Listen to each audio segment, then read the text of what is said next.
At this point, if you don't know what Uncharted is, I'd be pretty surprised. It's practically becoming a multi-million-dollar franchise for Sony.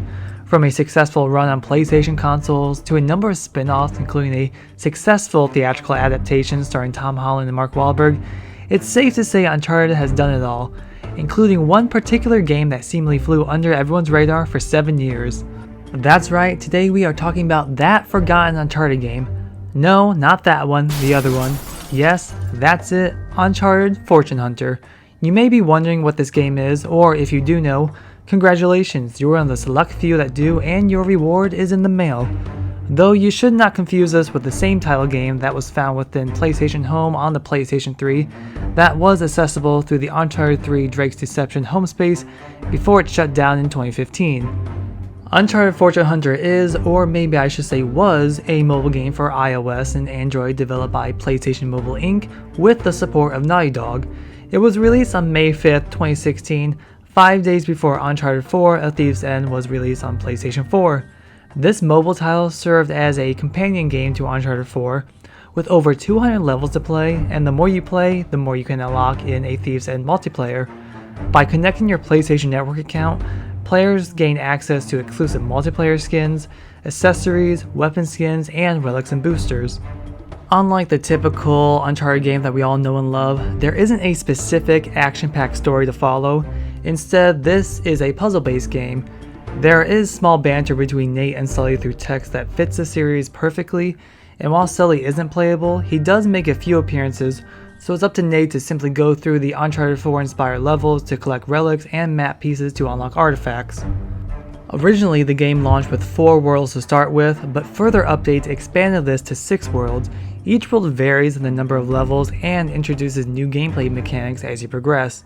Now, gameplay is pretty simple, and as any mobile game should, anyone could pick this game up and play. It's almost reminiscent to the well-crafted Lara Croft Go game, but doesn't directly rip off the formula. The game uses a turn-based grid system. All you have to do is glide your finger across as many tiles as you want Nate to run across, and once you've selected your tiles, Nate will proceed.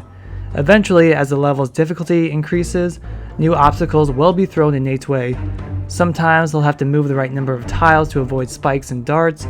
Other times, Nate will need to push objects or pick them up to unlock new paths or protect himself from danger. And unlike a typical Uncharted adventure, enemies aren't present, but Nate's pistol will come in handy to shoot faraway objects when needed that could help him progress further. The goal of each level is simple. You want to earn the prized treasure at the end of each level. Sometimes this will be a piece of a relic, other times it will be a map piece. Collecting all map pieces in each chapter unlocks the next world, or you can simply use coins earned in-game, or at one point, purchase coin packs to complete the map to unlock worlds faster. Each level also has a number of steps it would like you to finish in, but this only applies to unlock a key that you can use for Sully's treasure chest, and these would unlock various items for use in-game or for a Thief's End multiplayer. These days, you can still earn keys, but you won't be able to use them since they were tied to an online connection. Like the main Uncharted games, there's a selection of outfits to unlock for Nate by spending your coins. Some outfits are purely cosmetic, while others provide bonus attributes like taking an extra hit or gaining a larger percentage of gold at the end of the level. Many of these outfits reference previous Uncharted games like Uncharted 2 and Uncharted 3, but there are a few original ones like Mime Nate, Peg Leg Nate, Armor Nate, and my personal favorite, Mocap Nate, which is clearly inspired by the motion capture process that the Uncharted series is known for.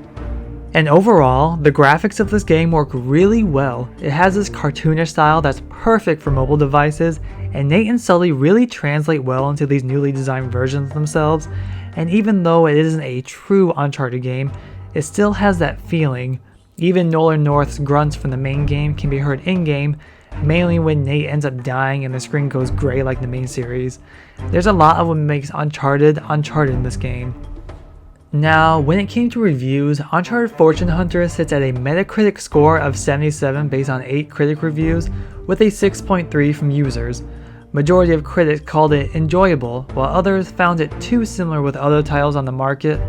It isn't the worst review game in the series, but it does come second to last, with that top honor going to Uncharted Fight for Fortune, which was a card game for the PlayStation Vita.